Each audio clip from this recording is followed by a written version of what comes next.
Part 4.50. The Women An-Nisa. Assalamu alaikum. Welcome back to Sufi Essence with Hammad Syed. Dear viewers, welcome back to our continued scholarly and spiritual exploration of the Quran. We have been examining the core principles that govern a believer's life, from the dangers of hypocrisy to the power of sincerity and forgiveness. In this new section, Part 4.50, we turn our attention to one of the most fundamental principles of faith, the absolute necessity of believing in all of Allah's prophets and His revealed books. The verses we will analyze today, Kanzul Iman, Quran, the Women, 4-150, and Kanzul Iman, Quran, the Women, for 2-151, provide a powerful condemnation of those who attempt to make a distinction between Allah's messengers. This is not merely a theological point. It is a foundational pillar of true faith that distinguishes a believer from a disbeliever. We will explore the spiritual and theological implications of these verses, grounded in the context of their revelation, illuminated by the insights of Sufi thought, and supported by the scholarly commentary of Ziya-ul-Quran and the timeless wisdom of the Prophet, peace be upon him, through authentic Hadith. Our aim is to deepen our understanding of this core tenet of Islam and to appreciate the perfect unity of Allah's divine message throughout history. Kanzul Iman, Quran, the Women, 4-150. Indeed, those who disbelieve in Allah and His messengers and wish to make a distinction between Allah and His messengers, and say, we believe in some, and we disbelieve in others, and wish to take away in between. Kanzul Iman, Quran, the Women, 4-151. Those are the disbelievers, truly. And we have prepared for the disbelievers a humiliating punishment. These two verses deliver a powerful and unequivocal verdict on a specific form of disbelief. They condemn those who attempt to accept part of Allah's message while rejecting another. The verses expose the fallacy of this middle way which seeks to compromise with divine truth. They are a direct rebuke to those who would believe in some prophets while rejecting others, or who would accept Allah's existence but deny the necessity of His messengers. The first verse describes the misguided mindset, and the second verse provides a clear and uncompromising verdict. Such people are not believers, but are indeed disbelievers, and they will face a severe punishment. Together, these verses establish the principle that true faith is a complete and total acceptance of Allah and all of His messengers, without any reservation or distinction. Context of revelation. The historical context of these verses is rooted in the interactions of the early Muslim community with the people of the book, particularly the Jews and Christians of Medina. While many of them were sincere believers who accepted the coming of a final prophet, a significant number rejected the Prophet Muhammad, peace be upon him, despite their own scriptures foretelling his arrival. They would often say, we believe in Moses and Jesus, but we do not believe in Muhammad. This attitude was not a simple matter of a difference in opinion. It was a fundamental rejection of Allah's divine plan. Verse 4-150 was revealed to address this very attitude. It describes their attempt to make a distinction between Allah and His messengers as a form of disbelief. They believed in Allah, but they rejected His messengers, who were the very conduits of His message. This rejection of the messengers was, in effect, a rejection of Allah Himself. The verse also addresses the practice of believing in some messengers while rejecting others, a common practice among the people of the book. For example, some Jewish groups believed in Moses but rejected Jesus and Muhammad, while some Christian groups believed in Moses and Jesus but rejected Muhammad. The Quran makes it clear that this selective belief is not a valid form of faith. Allah's message is a unified whole, and His messengers are all part of a single divine chain. To reject one is to reject all. The verse condemns this spiritual compromise as a misguided attempt to take away in between, a path that has no spiritual legitimacy. This context is crucial for understanding the severity of the divine judgment that follows. The people of the book had received divine revelations and were expected to recognize the continuity of Allah's message. Their rejection of the Prophet Muhammad, peace be upon him, was a willful act of defiance, driven by tribal loyalty, jealousy, and a desire to cling to their own traditions rather than submit to the new revelation. Their selective belief was not an act of ignorance but a conscious choice to disbelieve. They saw the signs, they heard the message, but they chose to reject it because it challenged their authority and their way of life. The verses serve as a powerful warning against spiritual arrogance, reminding us that true faith requires a complete and humble surrender to the divine will, no matter who the messenger is. The verse clarifies that there is no valid position in between belief and disbelief. One cannot stand on the fence and claim to be a believer. A person who rejects any part of Allah's unified message has, in essence, rejected the whole. The verse's condemnation of this middle way is a direct response to a theological position that was both arrogant and spiritually bankrupt. It highlights that the path to truth is a clear and singular one, and there is no room for compromise with divine reality. Verse 4-151 then delivers the final and unyielding divine judgment. It declares, "Those are the disbelievers, truly." This is a direct and unambiguous statement, leaving no room for doubt. The verse clarifies that a person who holds such a belief is not a partial believer or a person on a different path. They are, in fact, disbelievers in the truest sense of the word. The verse concludes with a grim warning that Allah has prepared a humiliating punishment for them. This punishment is a direct consequence of their arrogance and refusal to accept the truth in its entirety. It is a powerful reminder that spiritual truth is not subject to human choice or selection. It is to be accepted in its totality or not at all. The severity of the punishment is commensurate with the severity of the crime. Their crime was not a simple act of disbelief, but an act of spiritual betrayal, a rejection of a message that was a continuation of their own traditions. The humiliation and the punishment is a direct reflection of their arrogance in this life, a final and complete reversal of their worldly pride.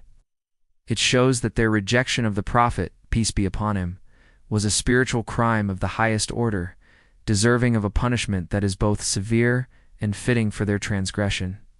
Sufi perspective. From a Sufi perspective, these verses speak to a deep spiritual reality, the unity of the divine message and the necessity of complete spiritual surrender. The Sufi understands that the path to Allah is a path of unity, not of fragmentation. The human ego in its arrogance seeks to fragment divine truth, accepting what is easy and rejecting what is difficult or inconvenient. The Sufi, however, strives to overcome this egoic tendency and to surrender completely to Allah's will. The principle of believing in all the prophets without distinction is a foundational aspect of this surrender. The Sufi sees all the prophets as manifestations of Allah's love and mercy, each bringing a message that was perfect for its time and place. To reject one is to reject the very source of the message, which is Allah. The Sufi path is one of a total and uncompromising acceptance of divine truth. There is no way in between on the path to Allah. One is either on the path of truth or on the path of falsehood. The spiritual state of a person who attempts to take a middle way is a state of confusion and spiritual blindness, a state of being neither here nor there. The Sufi seeks to be a person of single-minded focus, with their heart and soul directed entirely towards Allah. The verses also highlight the Sufi principle of humility. The arrogance of the people of the book who rejected the Prophet, peace be upon him, was a sign of a spiritual disease. They believed that they had the right to choose and select from Allah's message to decide what was true and what was not. The Sufi, in contrast, understands that true faith is a state of humility, of acknowledging one's complete ignorance in the face of divine wisdom.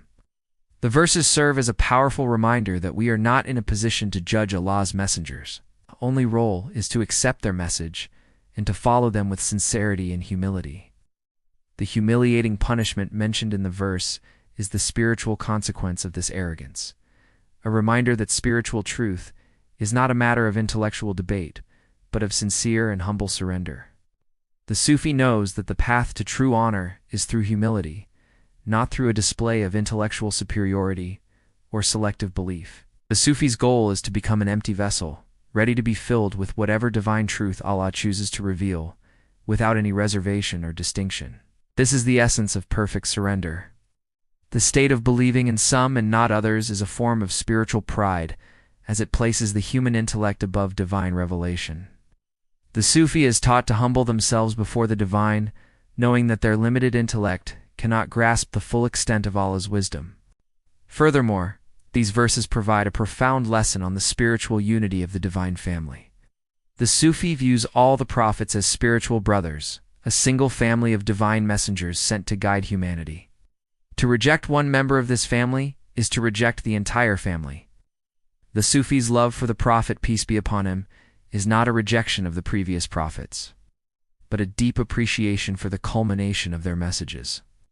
The Sufi's love for the Prophet, peace be upon him, is born out of a love for Allah, and their love for all the prophets is a direct result of their love for the one who sent them.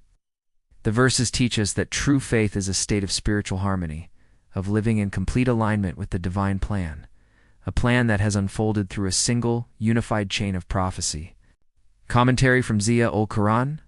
The Ziya-ul-Quran commentary on these verses provides a comprehensive and uncompromising interpretation.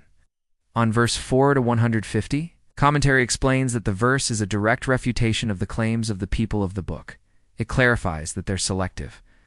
Belief is not a valid form of faith, but a form of hypocrisy and disbelief. The commentator notes that the verse exposes their duplicity. They claim to believe in Allah but reject His messengers, who are the very conduits of His message. The commentary explains that this is a contradiction in terms, as one cannot truly believe in a king while rejecting his ambassadors. The phrase "take away in between" is interpreted as a desperate attempt to find a middle ground between truth and falsehood, a path that does not exist in the eyes of Allah.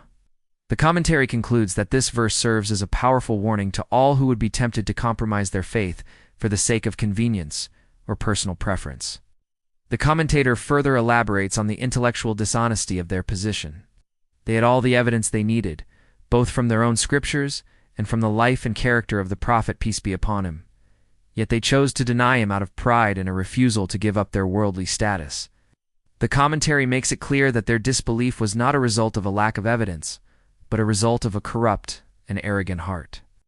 It emphasizes that this is a spiritual state of self-inflicted blindness, a state where a person has chosen to close their eyes to the truth, and as a result, they will be left to their spiritual darkness.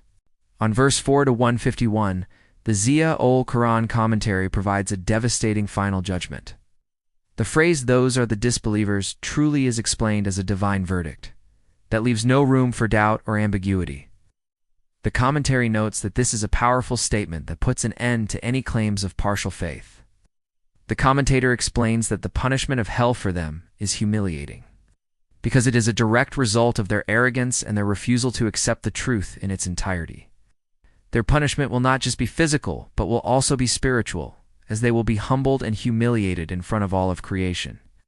The commentary concludes that these verses serve as a powerful reminder of the importance of accepting Allah's entire message without any reservation, and of the severe consequences for those who would attempt to pick and choose from divine truth. The commentator further explains that the humiliation of their punishment is a just recompense for their arrogance in this world. They sought honor from their worldly status and their selective beliefs, but in the hereafter, their pride will be completely shattered. Their humiliating punishment will be a visible sign of their spiritual bankruptcy, a direct contrast to the honor that is bestowed upon the sincere believers who humbled themselves before Allah.